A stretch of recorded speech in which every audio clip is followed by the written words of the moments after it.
دوستو، حضرت علی ابن ابی طالب رضی اللہ عنہ اسلام کی وہ عظیم شخصیت ہے جن سے محبت ہر مسلمان کے ایمان کا حصہ ہے، چاہے وہ سنی ہو یا شیعہ۔ مولا علی کرم اللہ وجہہ الکریم کی شجاعت، علم اور تقویز کا ہر کوئی معترف ہے، لیکن اکثر ذہنوں میں یہ سوال آتا ہے کہ شیعہ حضرات حضرت علی رضی اللہ عنہ کو باقی مسلمانوں کی نسبت مختلف انداز میں کیوں مانتے ہیں، اور کیا کچھ لوگ سچ میں ان کے بارے میں حد سے بڑھ گئے ہیں؟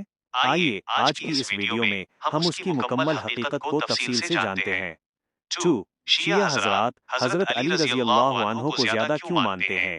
سب سے پہلے بات کرتے ہیں کہ شیعہ مکتبہ فکر میں حضرت علی رضی اللہ عنہ کا کیا مقام ہے۔ خلافت و امامت کا عقیدہ، عام مسلمان یعنی اہل سنت حضرت علی رضی اللہ عنہ کو چوتھا خلیفہ راشد مانتے ہیں اور تمام خلفاء کا دل سے احترام کرتے ہیں، لیکن شیعہ حضرات کا یہ عقیدہ ہے کہ نبی کریم صلی اللہ علیہ وسلم کے بعد حضرت علی رضی اللہ عنہ ہی ان کے پہلے خلیفہ اور امام تھے، اور ان کا انتخاب اللہ اور رسول صلی اللہ علیہ وسلم کی طرف سے ہوا تھا۔ غدیر خم کا واقعہ، شیعہ حضرات اپنی اس بات کی دلیل کے لیے غدیر خم کے واقعے کا حوالہ دیتے ہیں، جہاں رسول اللہ صلی اللہ علیہ وسلم نے فرمایا تھا، جس کا میں مولا ہوں اس کے علی مولا ہیں۔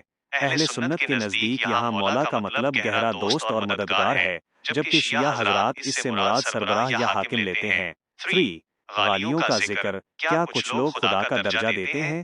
اب آتے ہیں اس سوال کی طرف کہ کیا کچھ لوگ نعوذ باللہ انہیں خدا مانتے ہیں؟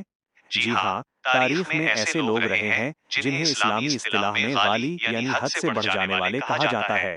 عبداللہ بن سبا کا فتنہ، حضرت علی رضی اللہ عنہ کے دور خلافت میں ایک گروہ پیدا ہوا جس کا سرغنہ عبداللہ بن سبا تھا۔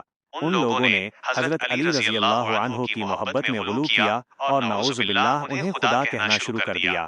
حضرت علی رضی اللہ عنہ کا سخت ایکشن، جب حضرت علی رضی اللہ عنہ کو ان لوگوں کے اس باطل اور کفریہ عقیدے کا پتہ چلا تو آپ نے سخت ناراضگی کا اظہار کیا۔ آپ نے ان غالیوں کو توبہ کرنے کا حکم دیا اور نہ ماننے پر ان کے لیے سخت سزائیں مقرر کیں۔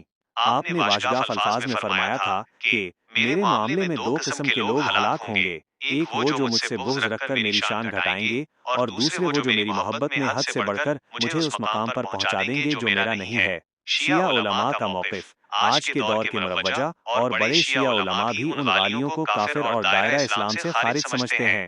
وہ حضرت علی رضی اللہ عنہ کو خدا نہیں بلکہ اللہ کا بندہ، رسول صلی اللہ علیہ وسلم کا وصی اور امام مانتے ہیں۔ 4.